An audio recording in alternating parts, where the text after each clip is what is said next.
For centuries, the people of Israel had known the voice of God. Through prophets, judges, kings, and priests, divine instruction had guided them, corrected them, and lifted their hearts. Each generation had stories of miracles, warnings, and promises spoken by the Lord himself. The scriptures overflowed with these encounters, shaping a nation's very identity. But then, without warning, the voice that had been so familiar fell quiet. The heavens, once so vibrant with revelation, grew still. This period of profound quiet came to be known as the intertestamental period, a span of roughly 400 years between the close of the Old Testament and the dawn of the New. It stretched from the final prophetic words recorded by Malachi to the birth of John the Baptist, and during this time no new prophetic message was given. For the faithful, it was a season of deep waiting, and for many, deep bewilderment. Generations came and went, living under the weight of this silence, unsure if or when God would ever speak again. The Israelites had long cherished the belief that they were a chosen people, recipients of a covenant that set them apart from all other nations. This covenant was not merely a contract. It was a living relationship marked by God's active involvement in their history.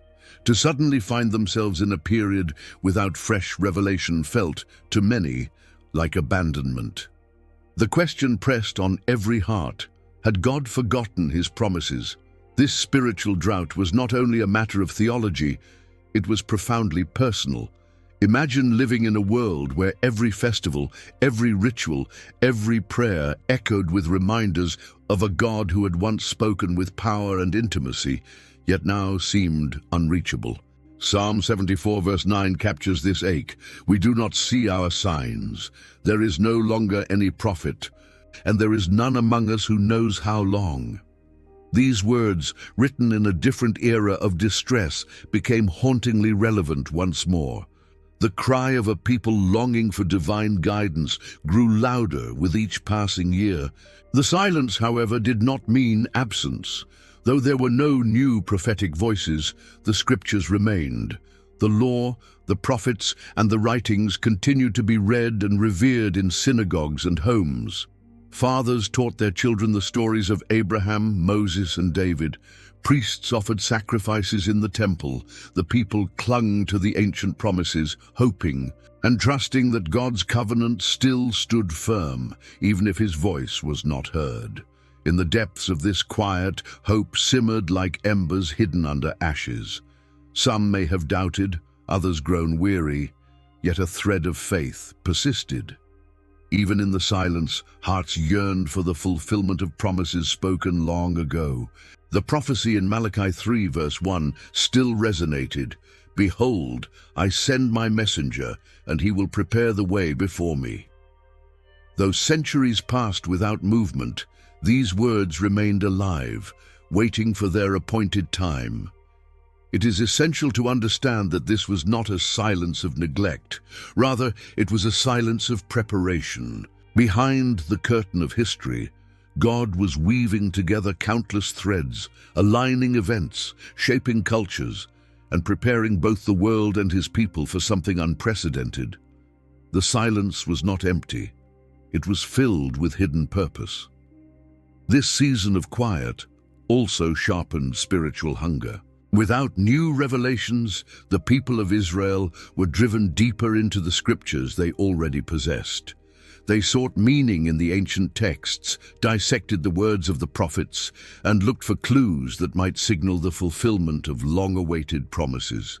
The absence of fresh prophecy did not destroy faith. It refined it, distilled it, and intensified the longing for a day when God would once again break through the veil of silence.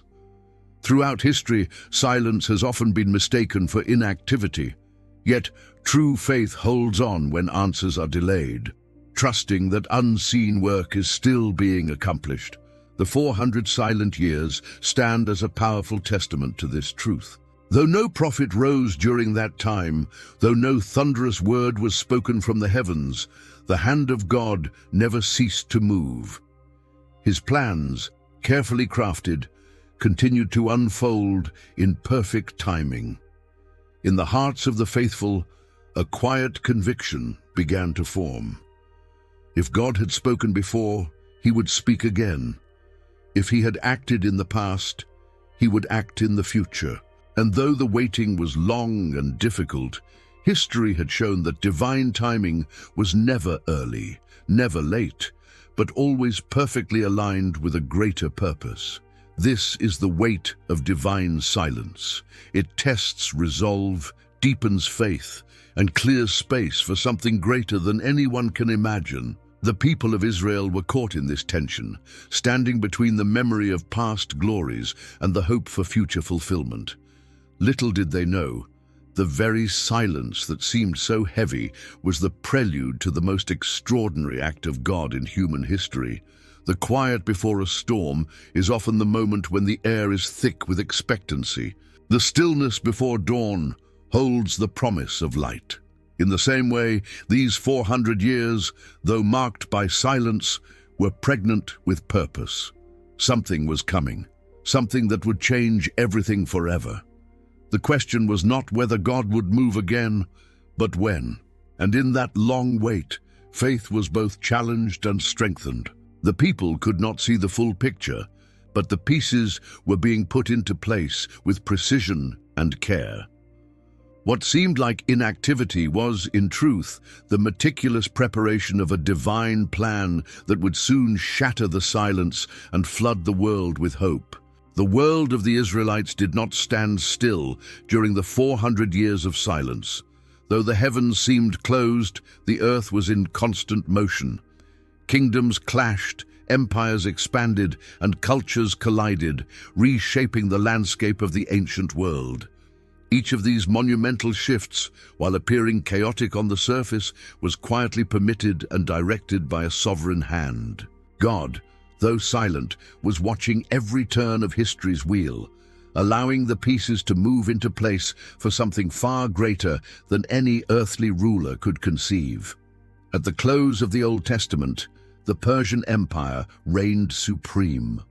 Persia had risen to power under leaders like Cyrus the Great, who famously allowed the Jewish exiles to return to their homeland and rebuild the temple in Jerusalem. This act alone was a powerful reminder that even foreign kings, unaware of their deeper purpose, were tools in the hand of God.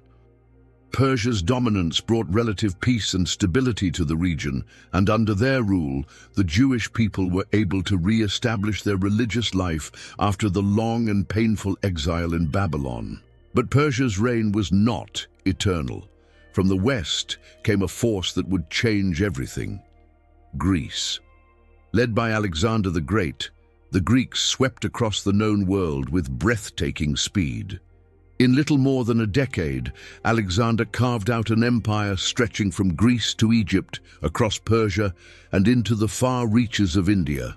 This explosion of conquest introduced the world to Hellenistic culture, a blend of Greek ideas, language, and customs that would leave a permanent mark on history. Alexander himself was a figure of immense ambition, but his vision extended beyond military conquest.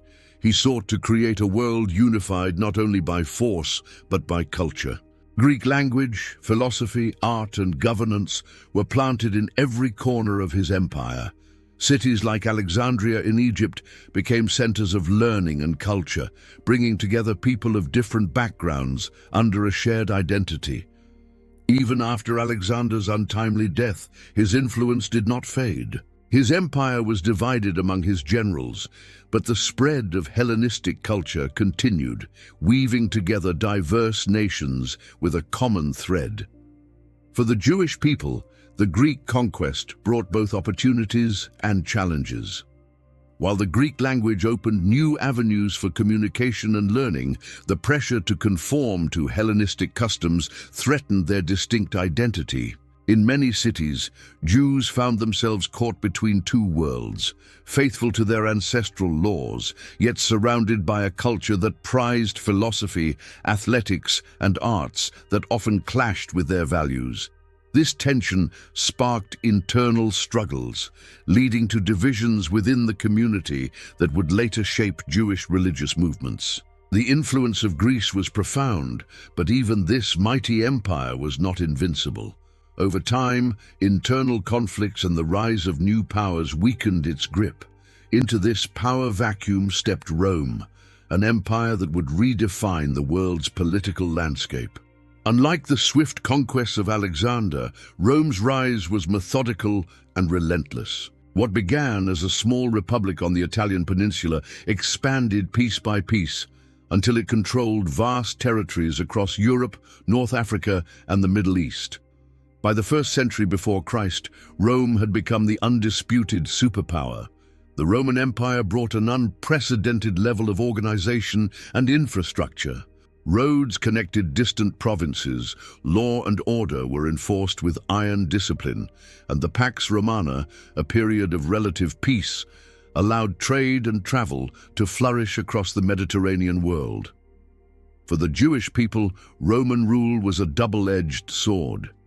While they benefited from the stability and connectivity that Rome provided, they also endured heavy taxation, political oppression, and at times, brutal suppression of their national and religious aspirations. Amid all these changes, the Jewish homeland became a microcosm of the broader geopolitical shifts. Located at the crossroads of empires, Israel was repeatedly caught in the currents of power struggles between East and West. The land saw rulers come and go, Persians, Greeks, local dynasties like the Hasmoneans, and finally the Romans. Each regime brought its own challenges, but none could erase the deep-rooted faith of the Jewish people or their hope for deliverance. It is easy to look at history and see only the rise and fall of human ambition. Empires expand through conquest, rulers crave power, and cultures clash in the pursuit of dominance. Yet, beneath all of this, a deeper story unfolds. The scripture in Daniel 2 verse 21 reminds us, He changes times and seasons, He removes kings and sets up kings. Even when God seemed silent, these words held true. Every shift in power, every change of leadership, was allowed within the framework of a divine plan, moving steadily toward fulfillment. The spread of Hellenistic culture ensured that Greek became the common language across vast territories, setting the stage for a time when the message of the gospel could be shared with people of many nations without the barrier of language. Roman infrastructure, with its intricate network of roads and sea routes, would later provide safe and rapid travel for missionaries like Paul. The political stability of the Pax Romana created an environment where ideas and teachings could move freely across borders. None of these developments were accidental. Though unseen and unheralded, they were part of a careful preparation for a moment in history when a new kind of kingdom would be proclaimed. Empires rose and fell, rulers came and went, but the hand of God remained steady. History was never out of His control, even when His voice was not heard. The world, shaped by centuries of conquest and cultural blending, was being prepared step by step for a revelation that would turn it upside down. Every kingdom that seemed unshakable eventually crumbled, but through it all, an unshakable purpose endured, guiding history toward its divine climax. The stage was set, the actors were in place.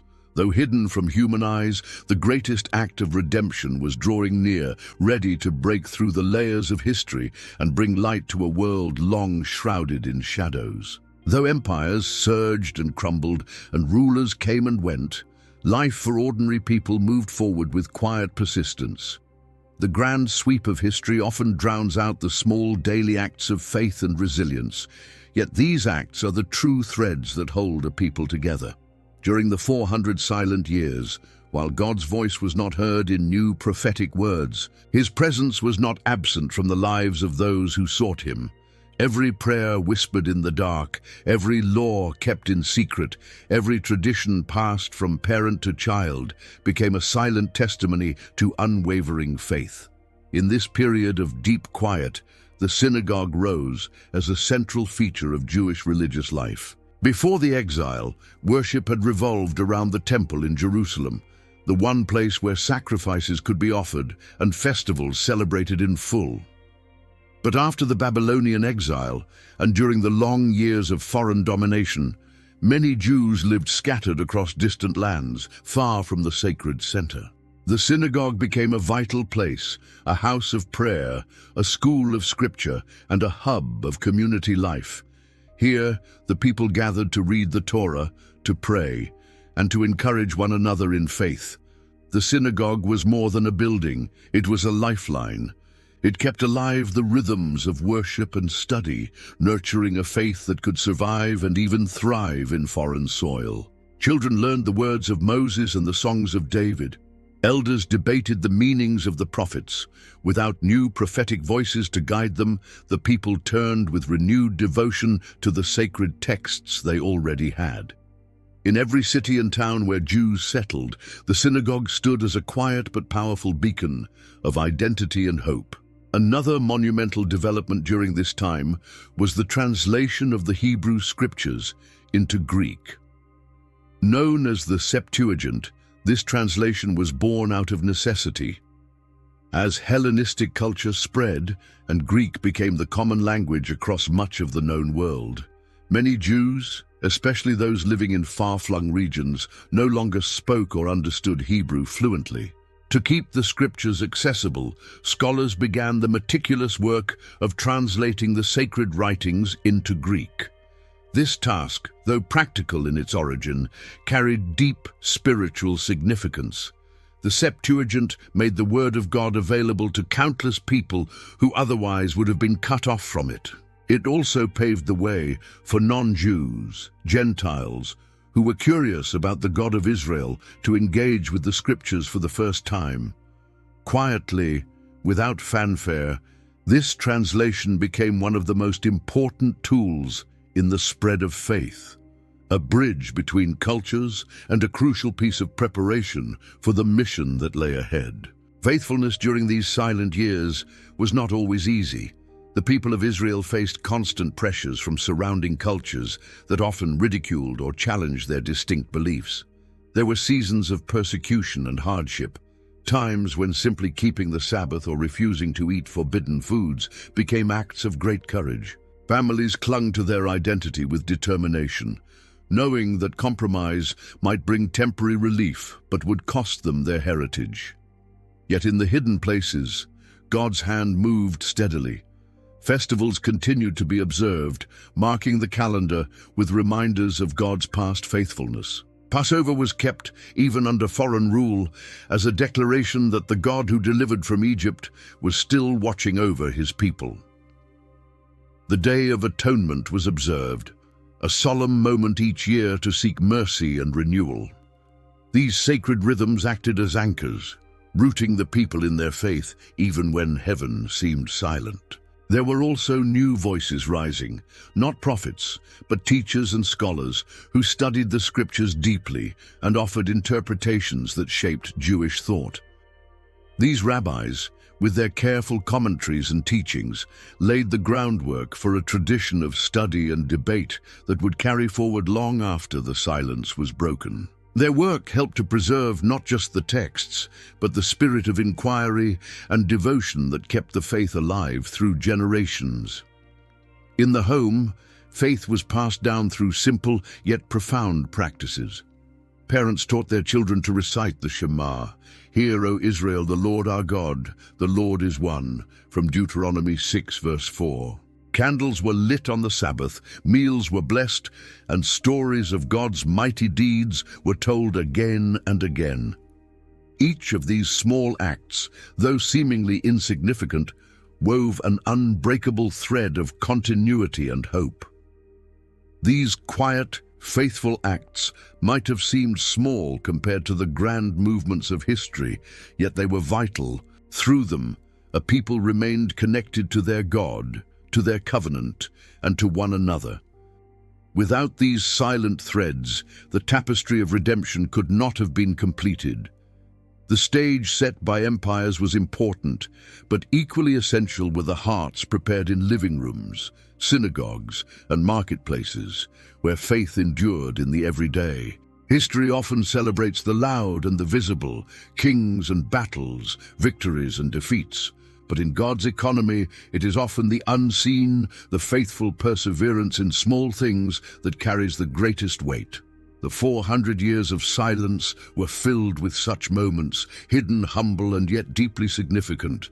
Through synagogues built in far-off lands, through scriptures read in a new language, through festivals and prayers whispered by the faithful, God's hand moved quietly but decisively. When the last prophetic voice faded, it left behind words that continued to echo through the centuries. The final book of the Old Testament, Malachi, stands as a closing chapter to the age of prophecy and a doorway into a season of waiting. Though no new revelation followed for 400 years, the message of Malachi did not fade into history. It lingered, a constant reminder of unfinished business between God and his people. Malachi's message was sharp, yet filled with hope. It addressed a community that had returned from exile, rebuilt the temple, and resumed religious life, yet had fallen into spiritual complacency. Sacrifices were offered, but often without true devotion. Leaders were in place, but corruption and compromise had seeped in. The people, though outwardly faithful, were inwardly weary and disillusioned, wondering if serving God still mattered. The prophet's words cut through the routine and challenged the people to return to heartfelt worship and obedience. Malachi 1 verse 6 delivers a piercing question from God. A son honors his father, and a servant his master. If then I am a father, where is my honor? These words force the people to examine not just their actions but the attitude of their hearts. It was not enough to go through the motions. God desired sincere reverence and love. Yet even within the rebukes, promises were sown, seeds of hope that would sustain the faithful through the long silence ahead. Central to Malachi's prophecy was the assurance that God's justice would prevail.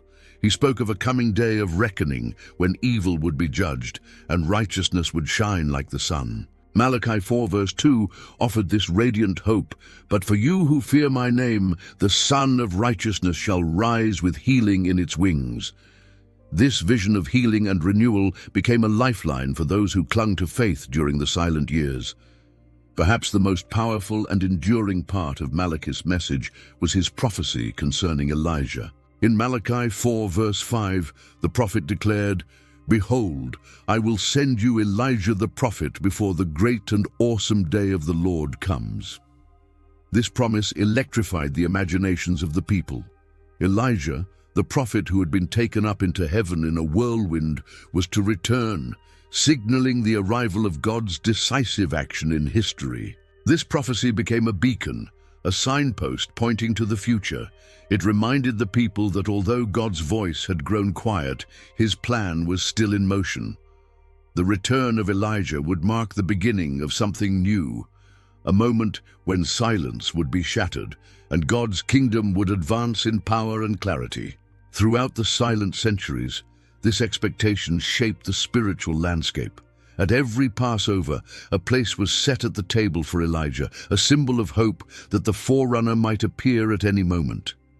In conversations and prayers, the longing for Elijah's return was woven into the fabric of Jewish faith and identity. His promised coming became not just a theological point, but a living hope that kept hearts turned toward the horizon. Malachi's warnings also carried weight. He spoke of refining and purifying, of God coming like a refiner's fire and like fuller's soap. In Malachi 3 verse 2, this was a reminder that when God acted, it would not be merely comforting, but also cleansing. The people were called not only to wait, but to prepare, to ready their hearts for a day when justice and mercy would meet in ways they could not yet fully understand. Even in silence, these last prophetic words framed the experience of God's people. The absence of new revelation was set within the context of promises that had not yet been fulfilled. The silence, though deep and prolonged, was not a void. It was held in place by the final declarations of Malachi, ensuring that the faithful had something solid to hold on to. The power of prophecy is not only in its immediate impact, but in its ability to sustain hope across time. Malachi's voice, though the last of its kind for many generations, achieved exactly that. His words became a bridge, connecting the past with the awaited future, a constant whisper that God's plan was still alive. The people of Israel did not have the privilege of knowing when or how these promises would come to pass. They lived with unanswered questions and hopes deferred. Yet every time the scriptures were read, every time the story of Elijah was retold, they were reminded that silence does not mean forgetfulness. God's last spoken words wrapped the waiting in expectation, promising that the story was far from over. And so, the prophetic echoes of Malachi continued to resonate, carrying through every year of silence, anchoring the hearts of the faithful in the assurance that God's promises, though delayed, would one day burst forth with life. The silence of God, though heavy, had a mysterious power. It did not quench the spiritual hunger of his people, it sharpened it. With each passing generation, as no prophet rose and no new word came from heaven, the longing for divine intervention deepened. The ache for fulfillment, for deliverance, for a Messiah grew until it became a defining feature of Jewish life and thought. During this long waiting period, different groups within Judaism began to take shape, each offering its own interpretation of the scriptures and vision for how to live faithfully in a world that seemed untouched by God's hand. Among these groups, three stood out prominently: the Pharisees, the Sadducees, and the Essenes. The Pharisees emerged with a passionate commitment to preserving and interpreting the law. They believed that obedience to the law, in its fullest detail, was the key to maintaining their covenant with God, especially in the absence of prophetic guidance. They developed an extensive body of oral traditions to apply the ancient commandments to everyday life. This dedication made them respected teachers and leaders in the synagogues, but it also sometimes drew criticism for their rigid legalism. For many, however, the Pharisees represented hope, a belief that faithfulness to the law could bring them closer to God and hasten the coming of his kingdom. In contrast, the Sadducees were more closely tied to the temple in Jerusalem and held significant political power. They focused their faith on the written Torah alone and rejected the oral traditions that the Pharisees cherished. Their outlook was more pragmatic, often aligning with the ruling powers, particularly the Romans, to maintain their influence and the stability of temple worship. Their interpretation of faith was more conservative, and they denied beliefs such as the resurrection of the dead, which set them apart from other Jewish groups. While they controlled much of the temple system, their connection to political power made them both influential and at times resented. Meanwhile, a different kind of community formed in the wilderness, the Essenes. This group withdrew from society, seeking purity and holiness away from what they viewed as a corrupt temple and an impure world. They lived in disciplined, communal settlements, dedicating themselves to prayer, study, and strict adherence to their interpretation of the law. The Essenes believed they were the true remnant of Israel, preparing themselves for the imminent arrival of divine judgment and restoration. Their scrolls, discovered centuries later in the caves of Qumran, would shed light on their deep expectations and their hope for a Messiah who would bring both political and spiritual deliverance. Beyond these main groups, there were countless others, ordinary men and women whose longing for God's deliverance became woven into daily life. Prayers for the coming of the Anointed One, the Messiah, became a regular part of worship and personal devotion. Festivals such as Passover took on added layers of meaning, not only remembering past deliverance from Egypt, but also looking forward to a new and greater liberation. This growing expectation was not merely about political freedom from foreign rulers. Though many hoped for a Messiah who would restore Israel's independence, there was also a deep spiritual dimension to this longing. The scriptures spoke of a Redeemer who would bring justice, peace, and healing, a servant who would establish God's kingdom in ways far beyond human understanding.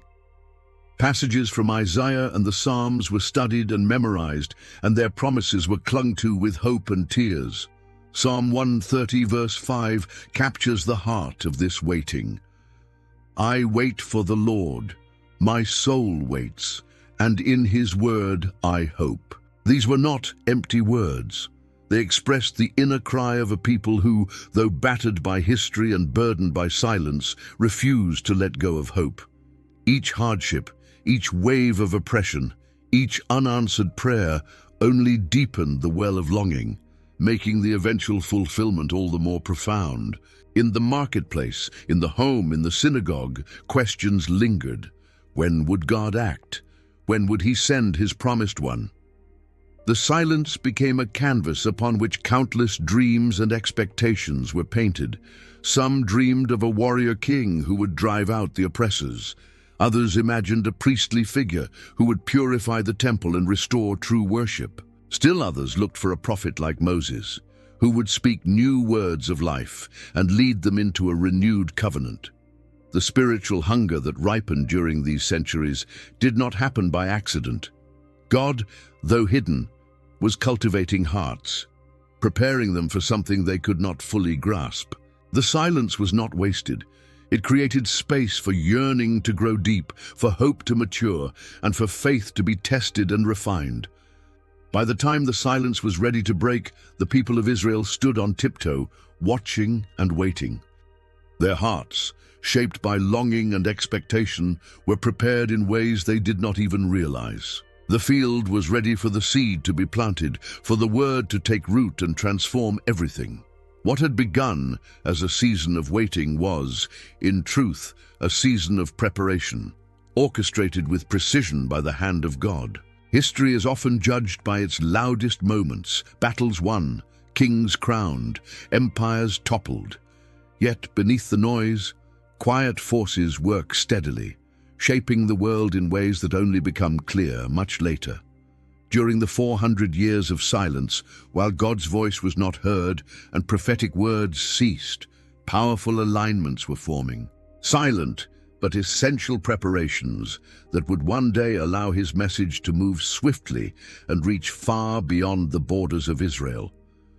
One of the most significant of these unseen alignments was the rise of the Greek language as a universal tongue. With the conquests of Alexander the Great, Greek culture and language swept across the known world. This was not limited to Greece itself, but extended deep into Egypt, Asia Minor, the Middle East and beyond. Long after Alexander's empire fragmented, the Greek language endured, becoming the bridge between diverse peoples and cultures. Whether in bustling cities or small trading posts, Greek provided a common means of communication that transcended local dialects. For the Jewish people, this widespread use of Greek opened new pathways. The scriptures, once confined to the Hebrew language, were now accessible in Greek through the Septuagint. This made the sacred writings understandable not only to Jews who had grown up in Hellenistic societies, but also to Gentiles curious about the faith of Israel. Greek became the vehicle through which timeless truths could travel vast distances and touch hearts that would have otherwise remained distant from God's promises. Alongside the spread of language, another remarkable development unfolded: the construction of Roman roads. The Roman Empire, with its unparalleled engineering and administrative skill, built a network of roads that stitched together its vast territories. These roads, paved and maintained with precision, stretched from Britain to North Africa, from Spain to the far reaches of the Middle East. They were more than just pathways for armies. They became lifelines for commerce, communication, and eventually the spread of faith. Travel, which had once been perilous and slow, became faster and more secure. Merchants, scholars, and ordinary travelers moved with relative ease across regions that had once been isolated from each other. This new mobility shrank the world, making it possible for ideas to circulate with unprecedented speed. What had been distant provinces now felt connected to a greater whole, and in this connected world, messages could move across continents with remarkable efficiency. The infrastructure of Rome was not limited to roads alone. Harbors were improved, bridges built, and aqueducts carried water to growing cities. The Pax Romana, a period of relative peace enforced by Roman authority, allowed these advancements to flourish without the constant interruption of war. Though the empire ruled with an iron fist, and though its dominance was often harsh, the peace it maintained created an environment where trade and communication thrived. In this atmosphere, the stage was set for a message of peace and redemption to move freely across borders. Culture, too, played a crucial role in these hidden preparations. The blending of Greek, Roman, and local traditions created a rich tapestry of thought and belief. Philosophy, art, and religion intertwined, raising questions about life's purpose, morality, and the nature of the divine. People were searching, often dissatisfied with the hollow answers offered by pagan religions. Temples and idols stood tall, but many hearts remained empty, longing for something deeper and more true. This cultural restlessness, combined with the philosophical heritage of thinkers like Plato and Aristotle, created a fertile ground for new ideas. When the message of a risen savior would one day enter this landscape, it would not fall on deaf ears. The questions had already been asked, and the hunger for real answers was widespread. It is easy to see these developments as mere coincidences, the natural byproducts of empire and ambition. But through the lens of faith, a different picture emerges. Every brick laid on Roman roads, every word of Greek taught in distant lands, every cultural exchange and philosophical debate was part of a much larger plan. God, though silent, was aligning every detail with meticulous care. Galatians 4 verse 4 captures the essence of this preparation. But when the fullness of time had come, God sent forth his Son. The fullness of time was not a vague moment. It was a carefully prepared convergence of language, infrastructure, culture, and longing, all working together to create the perfect environment for the arrival and rapid spread of the gospel. No prophet announced the laying of Roman roads. No angel declared the rise of the Greek language. These were quiet movements, unnoticed by most, yet essential. They formed the skeleton of a global stage upon which God's greatest revelation would soon be unveiled. Every practical detail, from trade routes to shared languages, was a silent instrument in the symphony of redemption. In these unseen alignments, we are reminded that God's work is often hidden, unfolding quietly in the background. While the people of Israel waited and wondered, while empires boasted of their own greatness, the true story of preparation moved forward step by step, ensuring that when the time came, nothing would stand in the way of the good news reaching the ends of the earth. After 400 years of waiting, longing, and quiet preparation, something extraordinary happened. The silence that had weighed so heavily on the hearts of God's people was pierced, not with a shout, but with a message delivered in a sacred, quiet place. It began in the Temple of Jerusalem, at an ordinary moment of worship, when an aging priest named Zechariah stepped forward to fulfill his duties. Zechariah belonged to the priestly division of Abijah, a faithful servant of God who, along with his wife Elizabeth, lived blamelessly according to the commandments and statutes of the Lord. Yet their lives were marked by deep sorrow. They had no children, and now both were advanced in years. Their barrenness, a source of private grief, also carried public shame in a culture where children were seen as a sign of God's blessing. It was during one of Zechariah's temple duties that everything changed.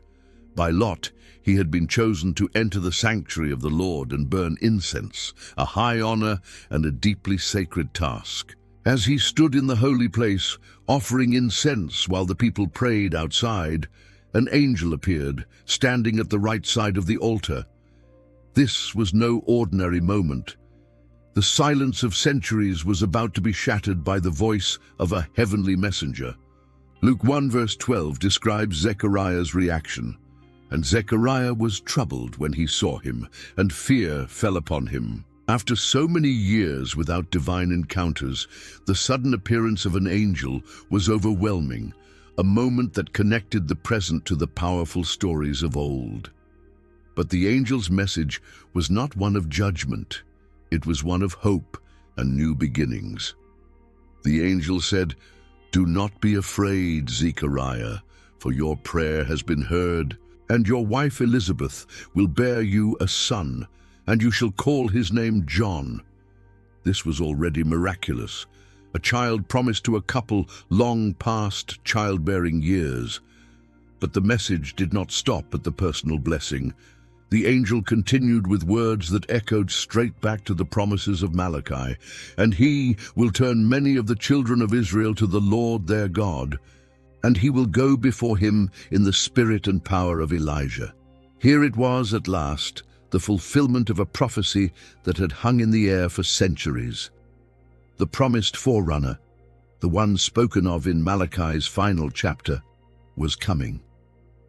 John would not be just another prophet.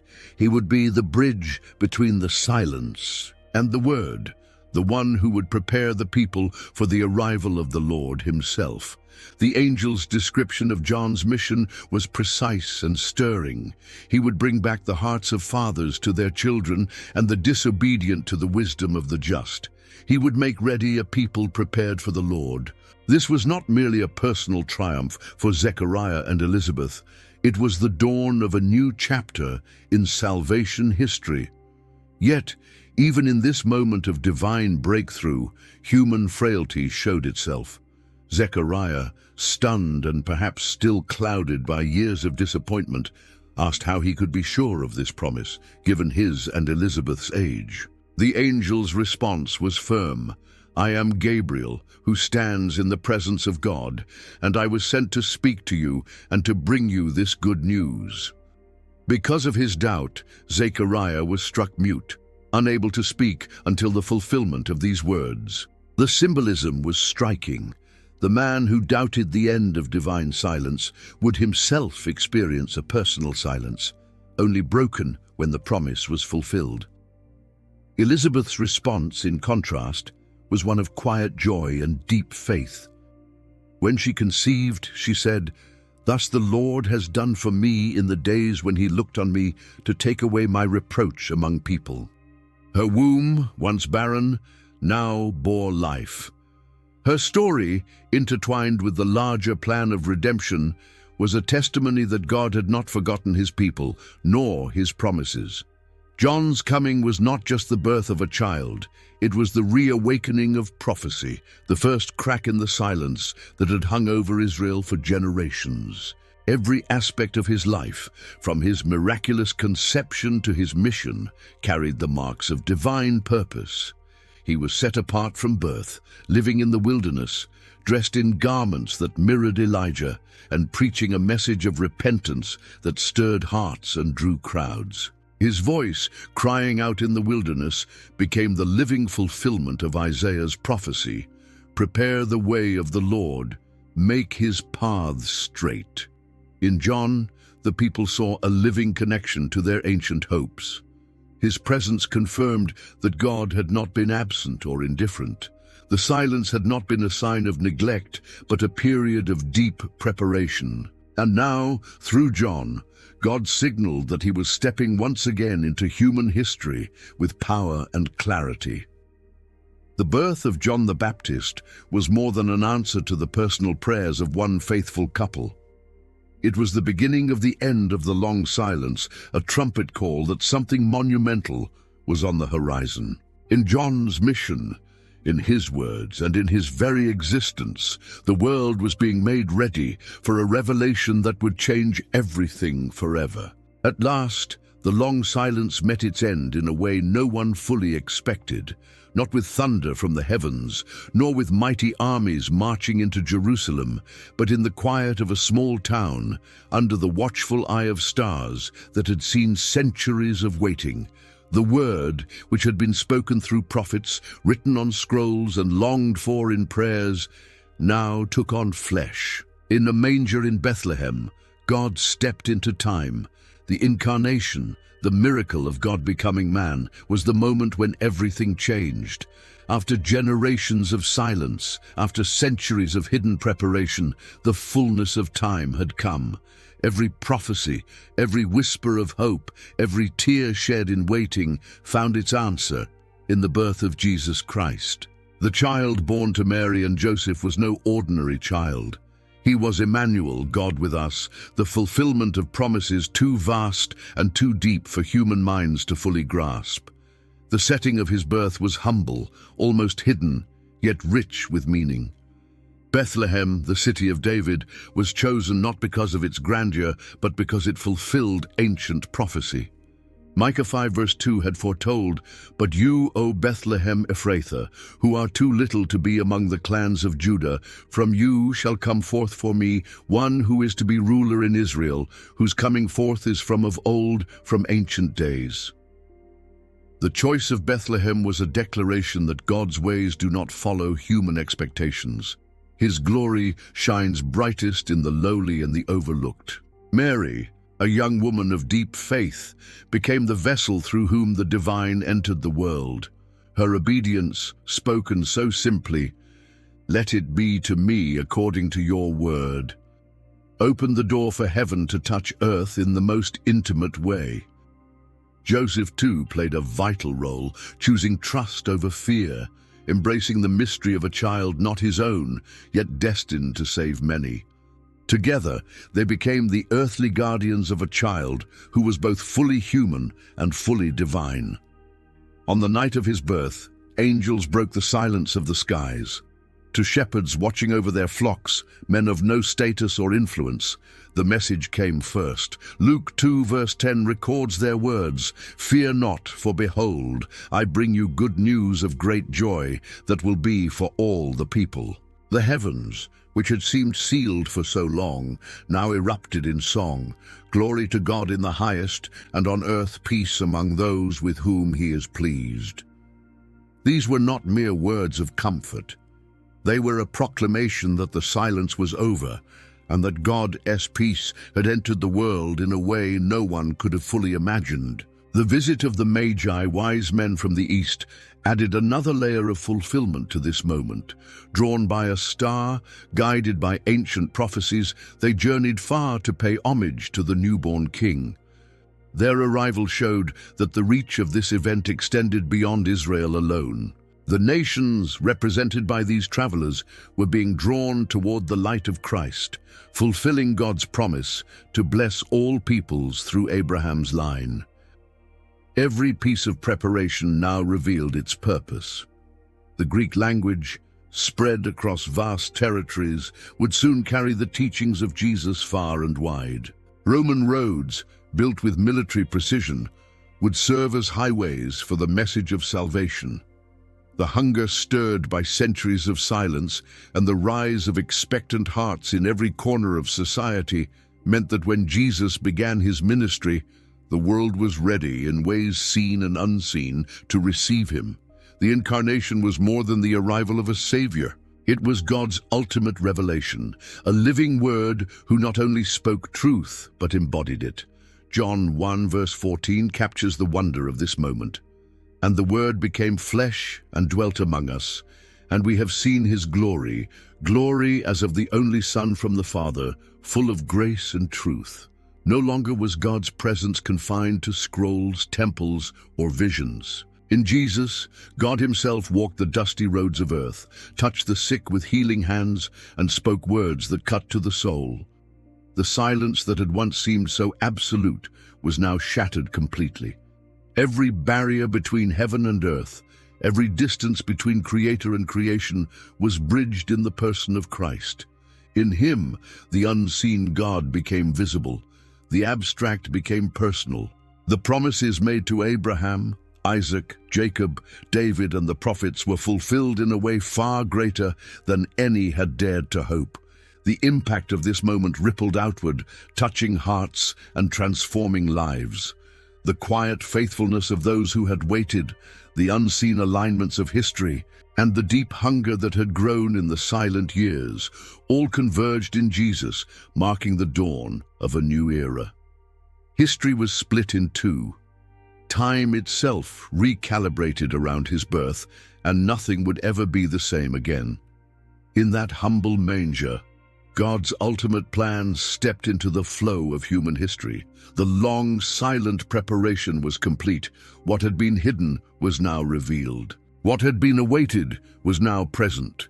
The arrival of the Messiah was not merely the next chapter in a story, it was the moment the entire story had been leading toward. The story of the 400 silent years is not just a chapter in ancient history, it is a mirror that reflects something deeply familiar to every person of faith. The experience of waiting, of praying and hearing no immediate answer, of walking through seasons where God's presence seems hidden and his voice feels distant. These long stretches of quiet can be some of the hardest to endure, yet they are often the very places where the deepest work is being done.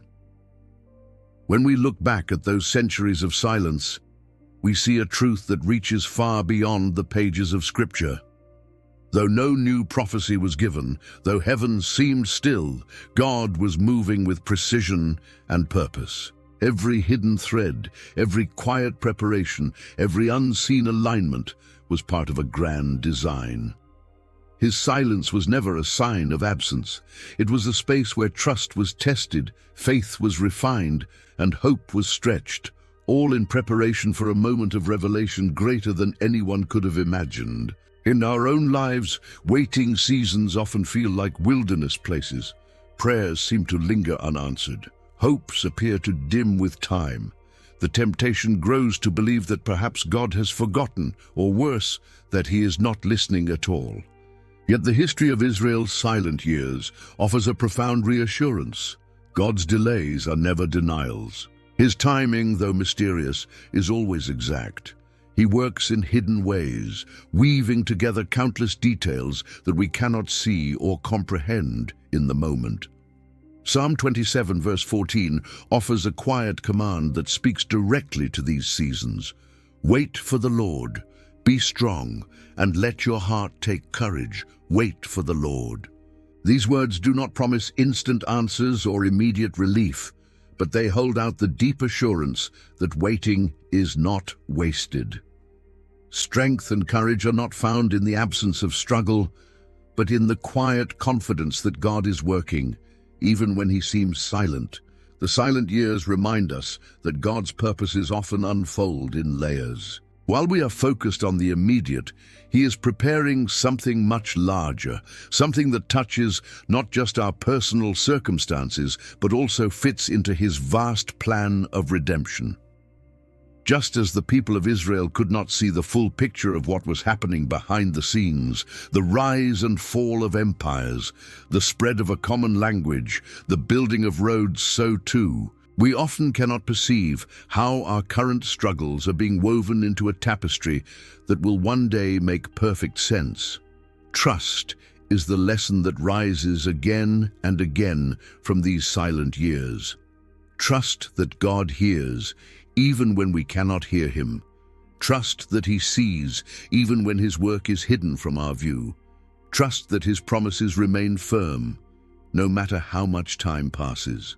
The people of Israel had to cling to the last words of Malachi for centuries, holding on to the hope that one day the messenger would come.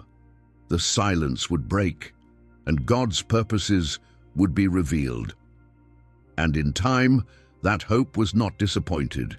For us, the challenge is much the same. In times of waiting, it is easy to grow weary, to allow doubt to creep in and steal our peace. But the echo of those silent years calls us to hold fast. It teaches us that God is never idle, never absent, never unaware.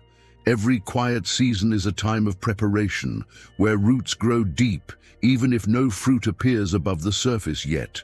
It also teaches patience, a virtue that does not come naturally, but is essential for faith to mature. Patience allows us to surrender control, to let go of our need to understand everything immediately. It helps us to rest in the knowledge that God's ways are higher than ours, His timing better than we could plan. Isaiah 30 verse 18 captures this beautifully. Therefore the Lord waits to be gracious to you, and therefore He exalts Himself to show mercy to you. For the Lord is a God of justice. Blessed are all those who wait for Him.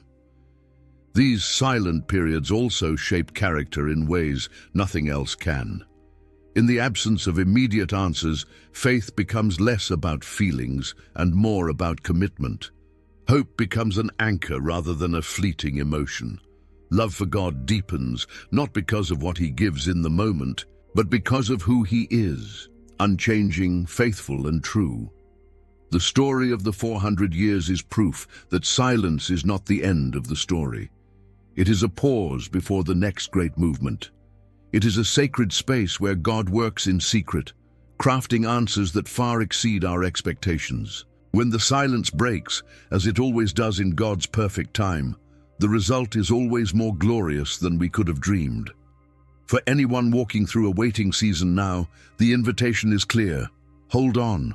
Keep praying, even when the heavens feel quiet. Keep trusting, even when the way forward is hidden. Keep hoping, even when answers seem delayed. The same. God, who was at work in the silent centuries of Israel's history, is at work in your life today, with the same care, the same precision, and the same faithfulness. The echo of silence, far from being empty, is full of promise. It reminds us that God's greatest works often begin in hidden places, and that every waiting season is a doorway to deeper trust, richer faith, and eventual fulfillment that brings glory beyond what we can now see. Looking back across the journey from silence to revelation, a remarkable pattern emerges, one that speaks not only to history, but to every soul that waits in hope. The 400 silent years were not empty of meaning or motion. They were a profound testament to how God works in ways that are often hidden, subtle, and slow by human reckoning, yet perfectly aligned with His grand design. On the global stage, empires rose and fell in what seemed like the natural tides of history. Yet each shift, the rise of Persia, the sweeping conquests of Greece, the iron grip of Rome, was a piece of a much larger puzzle. The spread of a common language, the building of intricate roads, and the creation of a unified political landscape were all threads woven by a divine hand, crafting the perfect environment for the coming of Christ and the rapid spread of the gospel. In the communal sphere, the people of Israel remained faithful through trials and tribulations. Their lives, filled with ordinary acts of devotion, reading scripture in synagogues, teaching their children, keeping the feasts and fasts, became powerful statements of endurance and hope. The development of the Septuagint, the growth of religious communities like the Pharisees, Sadducees, and Essenes, and the continued reading of ancient prophecies kept the flame of faith alive. Though no new word came, the existing promises were cherished, repeated, and believed, laying a foundation of expectation that would one day be fulfilled in ways far beyond what anyone could have foreseen. On the personal level, stories like that of Zechariah and Elizabeth reveal how individual lives are also caught up in the divine narrative. Their private grief and faithful service found unexpected fulfillment in the miraculous birth of John the Baptist, a child who would prepare the way for the Messiah. Their experience was a microcosm of what God was doing on a larger scale, turning barrenness into fruitfulness, transforming silence into proclamation, and bringing life where there had once been longing. When the quiet finally broke, it did so with a glory that surpassed imagination. The incarnation, God stepping into human flesh, was the culmination of centuries of hidden preparation. It was not just the next step in a long story, it was the climax, the point at which all of history converged. The angel's song to the shepherds, the guiding star for the Magi, the prophetic cry of John the Baptist, and ultimately the life, death, and resurrection of Jesus Christ. All these events signaled that the long wait had not been in vain. Every moment of silence had been purposeful, every delay had served a higher goal, and every unanswered question was now illuminated by the light of God's ultimate revelation. The pattern seen in this grand narrative speaks directly to every heart today. It reminds us that divine silence is never without purpose. When answers seem delayed and God appears hidden, the lesson is not that he is absent, but that he is preparing something greater than we can now perceive. His ways are higher, his timing precise, and his plans always aimed toward redemption and glory. What we learn from the 400 silent years is that glory often comes not in spite of the silence, but because of it. The waiting seasons are sacred spaces where God's deepest works unfold. Faith is forged in those quiet places, hope is refined, and character is shaped for the moment when the silence breaks and the fullness of God's plan is revealed. The story of God's hidden hand through history teaches that when he moves, the outcome is more magnificent than anything human hearts could have dreamed. His silence is not neglect, but a prelude. His delays are not denials, but the groundwork for something breathtaking.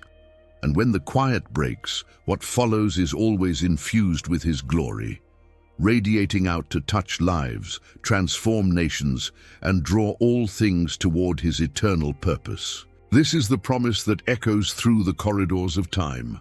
God is always working, always preparing, always moving toward fulfillment, and when he acts, the results bring glory that fills the earth and illuminates every shadow left by the silence.